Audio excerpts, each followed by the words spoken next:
Can we tell the story of your birthday? This seemed like this was like a jumping off point.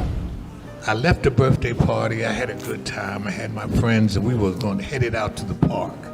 We got about maybe 3 or 4 blocks away, and the police pulled up beside us on a squad car. Whoa, what you got? Where you going? What you doing? So, we're not doing anything. We're going to the park, sir. I said, get up against the wall, all y'all. I said, no, we're not doing it. Get up against the wall. One guy at one end, another guy at the other end, patting us down. When they got to me, and I didn't have anything except for what I had in my back pocket. He said, what's that? I said, oh, that's nothing. You just turn around. My father, who I thought was Superman up until that point, could do anything, could do no wrong. He told me to shut up and leave that alone. I said, ain't you going to? He said, boy, get in there. And I saw a look in his face, in his eyes. Shame. Knowledge that I had reached a point where I was no longer a baby, his baby. And something had happened in the world that he could not fix. Because he understood the real world. We follow the path that we follow because of decisions we make and because of factors and forces outside of our control. So we don't control who our parents are. We don't control who the people are around us, the neighborhood we grow up in, the country in which we have citizenship, the era, the skills that we can follow with our bodies. We control decisions we make. But even those decisions are made within the context of factors and forces that we don't control. You grew up in North Philly. Indeed. I grew up in Toledo.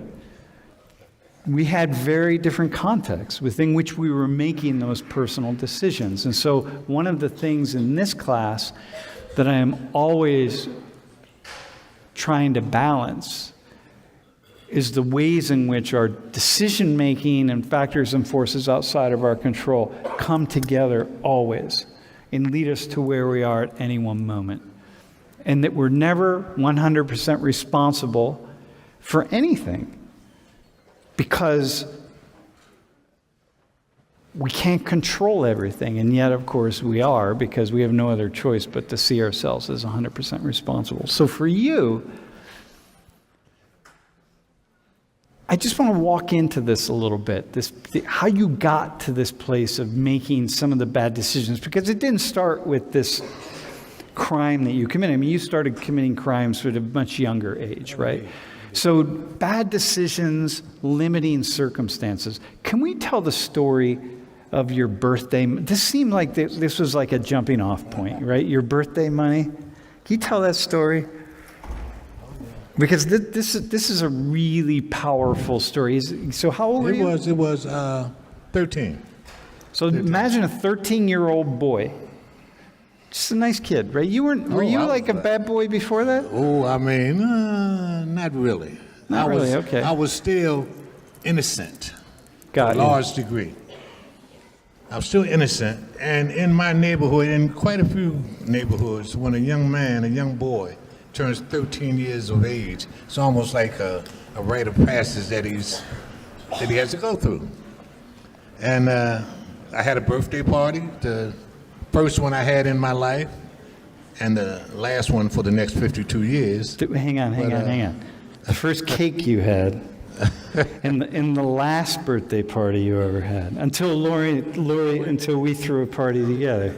Until the party that you guys threw for me, which was my 75th birthday party. I hadn't had a party since I was 13 years old. All right. That's of minor consequence. 13 years old. I left the birthday party. I had a good time. I had my friends, and we were going to head it out to the park. And then we were going to, just walk out to the park. It's maybe a mile away. Again, I'm from Philadelphia. There's not a whole lot of parks around. It's concrete, still asphalt.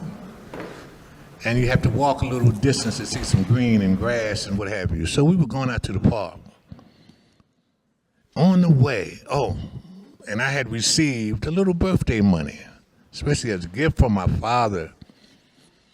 In those days, $20 was a lot of money for a 13-year-old kid. Nothing today, but I had $20 in my birthday card, and I took and put it in my back pocket, and I had a button on my back pocket, and I closed that button, make sure it didn't fall out. I said, let's go, y'all. Let's go to the park.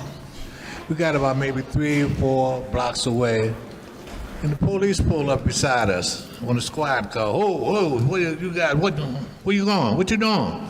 So, we're not doing anything. We're going to the park, sir. 13 years old. I was still innocent. I believed in justice. I always believed in right and wrong, but I leaned more on the side of right in those days, deliberately. Police said, get up against the wall, all y'all. I said, no, we're not doing it. Get up against the wall. So he patted us down. There's 2 of them. One guy, there's about 7, 8 of us. One guy at one end, another guy at the other end, patting us down. When they got to me, and I didn't have anything except for what I had in my back pocket. He said, what's that? I said, oh, that's nothing. You just turn around. I turned around. So I just said, well, let's get this to myself. I'm saying, let's hurry up and get this over so we can get to the park. He opened that and took my card out. I said, I just had a birthday. That's my birthday card. And he said, all right, turn around. And I heard him open it. And then he took and put it back in my pocket. I said, okay, everything's good. So he says, all right, now you get your asses out of here and don't get in no trouble. And we started walking. I said, and my money was gone. I said, wait a minute.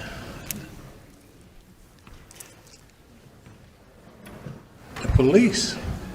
This can't be right. I mean, my little mind, my little heart, my little brain, my little world says there's something wrong. The police. I said, you took my money. He said, and I saw the look in his eye when he looked back at me. He said, give me my money. I was a kid. He said, and he used racial slurs and curse words and told me, get the. I said, I'm going to tell my father. First and foremost, I could not believe that this happened. A police officer took my money. A police officer robbed me.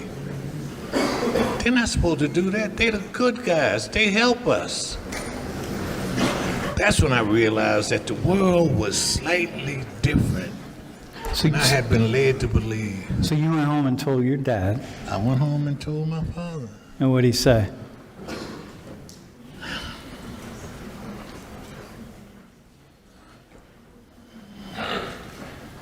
My father, who I thought was Superman up until that point, could do anything, could do no wrong. I listened to every word, hung on to every word that he said. And if there was something wrong happening in the family or with me, he took care of it. He told me to shut up and leave that alone. I said, ain't you going to? He said, boy, get in there. And I saw a look in his face, in his eyes. Shame. Knowledge that I had reached a point where I was no longer a baby, his baby. And something had happened in the world that he could not fix. Because he understood the real world. I didn't, not up until that point. I'm just getting a taste of it. Said, oh, shit, is this what life is about? Like injustice. Oh. Injustice. So now you've got, so there's nothing, when I think about your journey and your stories, of which, you know, we've had many, many, many conversations. And the thing that I'm often left with is this idea that tiny moments like that can really open doorways to changing the way you walk through the world. It's very seldom anything major and anticlimactic, something dramatic. Quite often, it's usually the little things that tend to accumulate, little things that tend to happen in our lives that years later we remember. Or even at that moment that they're happening, they tend to nudge us toward a different way, and we don't even realize it. I remember, well, growing up, I developed a stutter. When I was maybe close to that age, I developed a stutter that was a horrible stutter. I couldn't get 2 words out of my mouth. And I'm not saying this to make fun of anyone, because that was me. And I had something that I wanted to say, and I wanted to say it so bad that I couldn't control how it came out. And the response that I often got from people around me was ridicule. You know, especially other kids. Kids can be mean, and they laughed. Remember, I'm from Philadelphia, and we went to the gym at an early age. We learned how to box, and I didn't have any problem jumping into their mouth. I didn't have any problem. I said, okay, come on, you laughing? And that began to happen again, and again, and again, and again, until I began to develop a reputation in my neighborhood of being a bad boy. Always fighting, always punching somebody, always hurting somebody, always chasing some guys. Nobody was laughing at me, but they were. So, when I remember one day going over to my friend's house. His name was Greg. He lived down the street. I had a train set. He had train tracks, and he had the cars that go with it. I had the locomotive. So I took my little locomotive. I'm going to his house to play with the trains with him. And his mother told, when I came to the door, "Who's that at the door?" He said, "Oh, it's Irvin." She said, "Don't let him in here." And I could hear this. He said, "Mom, what is it? Don't let that bad boy in here, and don't you play with him." I backed down the steps. And wow. And that happened again when I was 10, 11, 12 years old.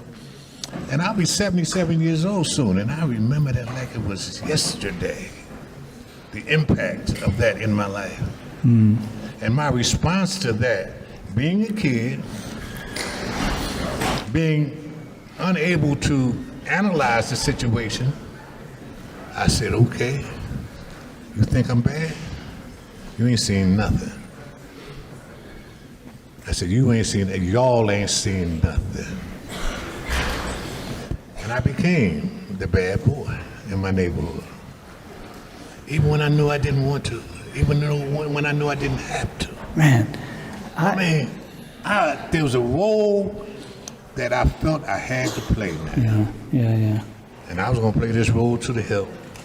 That is like, that is like the I talk about in this class, like these invisible strings that just come down and they connect to all of us, yes. and they shape us in these ways that you were, on one hand you're making a choice, but your choice is like the options are there are few options. Like you just get pulled down a path, right? Yes. Not only that, it's self-destructive. And when you're that young, you don't realize that. Yeah. You think you're invincible. You think Now listen, man, just like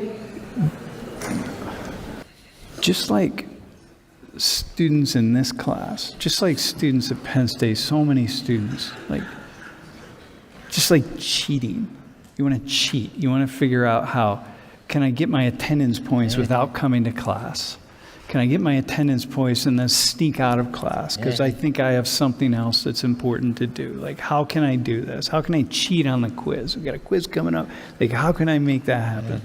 And like, no one sees it as particularly problematic because it's happening all around us. But every time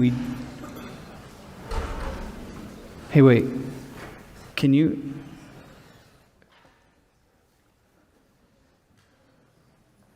But every time, it's just like, it just takes us into this place.